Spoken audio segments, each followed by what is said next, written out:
High লেভেলের নেতা যারা আছে তাদের সঙ্গে কথা বলছে, রাজ্য কমিটি আরও যে সমস্ত নেতা লিডার আছে তাদের সঙ্গে কথা বলছে। তবে কংগ্রেস প্রার্থী দিচ্ছে কি নির্দল দিচ্ছে কি দিচ্ছে এগুলো আবার দেখার ব্যাপার আছে, বোঝার ব্যাপার আছে।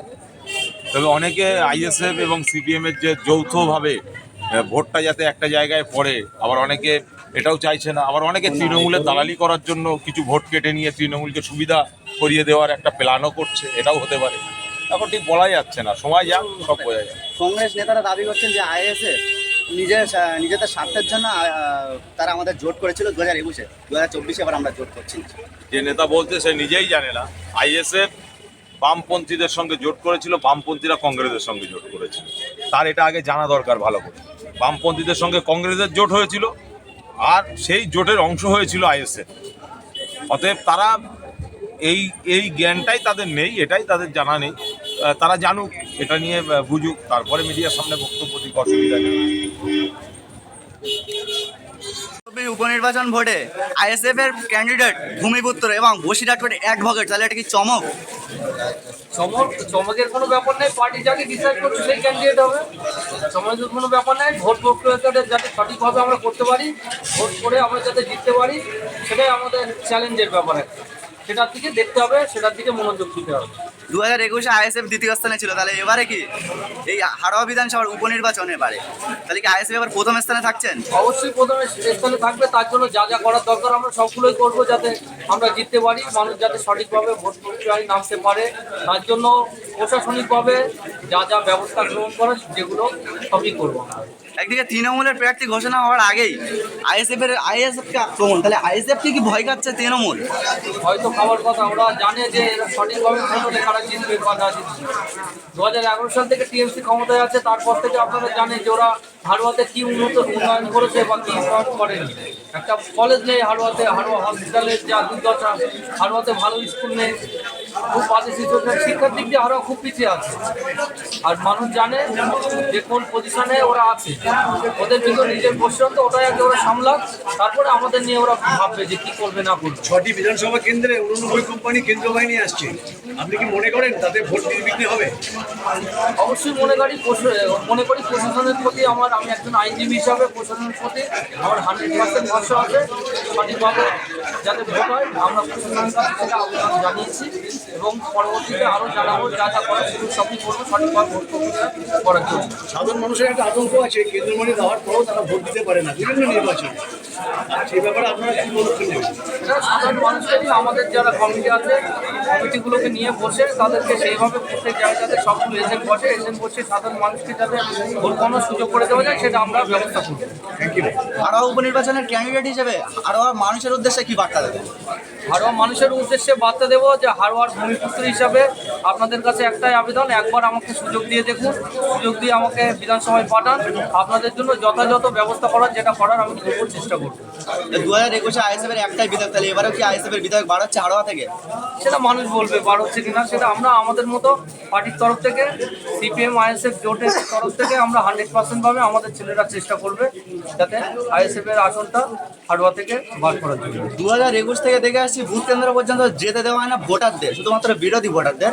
এবার কি আইএসএফ কি সেই ব্যবস্থা করবে ভোটারদের বুথ কেন্দ্রে যাওয়া? অবশ্যই ব্যবস্থা করতে হবে, না হলে আমরা কীভাবে কী করবো? ওরা যাতে ব্যবস্থা করতে হয়, আমরা এসপিতে আমরা জানিয়েছি, বারাসাত এসপি, বসিরহাট এসপিতে আমরা জানিয়েছি, তারা আমাদেরকে আশ্বাস দিয়েছে তারা ব্যবস্থা করবে, যে মানুষ যাতে ভোট দিতে পারে তার ব্যবস্থা করবে। পরে দেখলাম নীল এবং লালের খেলা, এটা কেমন লাগে? দেখুন, এটা রাজনৈতিক দল, কখন কোন সময় কার সঙ্গে কিভাবে কথাবার্তা হবে সেটা সময় বলে দেয়। অতএব বর্তমান যে সময়, সেই সময়ে জায়গায় দাঁড়িয়ে সমস্ত বিরোধী শক্তি ঐক্য একটা মঞ্চ তৈরি করার চেষ্টা আমরা চালাচ্ছি।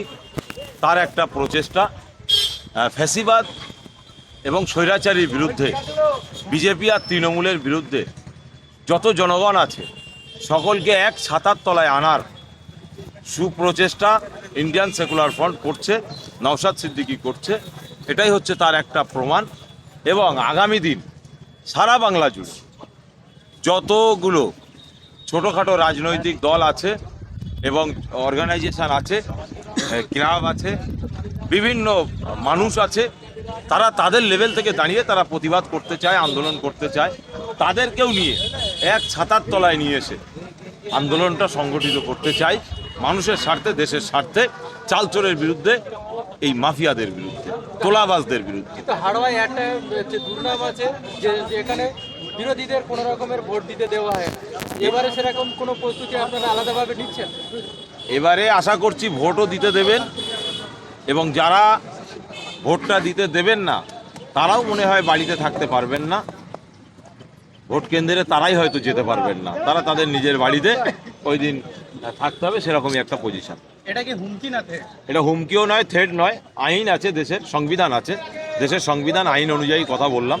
আমাদের রাজ্যের পুলিশ আছে, প্রশাসন আছে, আমাদের এখানে ভোট করাতে আসছেন সিআরপিএফ জওয়ান, তারা আছে, সবাই এখানে প্যারামিলিটারি থেকে শুরু করে সবাই থাকবে, তারাই করবে, এটা আমাদের করতে হবে। আচ্ছা, একটা কথা বলি, বামফ্রন্ট আমলে ভোট আসলেই দেখা যেত যে বাইরে যারা এক একটা থানায় সব দুষ্কৃতী যারা থাকতো তাদেরকে লক আপ করা হতো, কিন্তু এখন দেখা যাচ্ছে সম্পূর্ণ উল্টো, দুষ্কৃতীদের বাইরে দেওয়া করে ছেড়ে দেওয়া হচ্ছে। এই বিষয়ে কি বলবেন? এটা তো তৃণমূলের একটা প্ল্যান যে দুষ্কৃতীদেরকে দিয়ে ভোটটা করাবে। কেন, জনগণ তো আর ওদের সাথে নেই, গুন্ডাবাজরা আছে, আর যারা ওদের কাছ থেকে টাকা পয়সা লুটে ফুটে খায়, যারা তোলে তারাই আছে, তাই বাইরে তো আর ওদের সঙ্গে সাধারণ জনগণ তো নেই।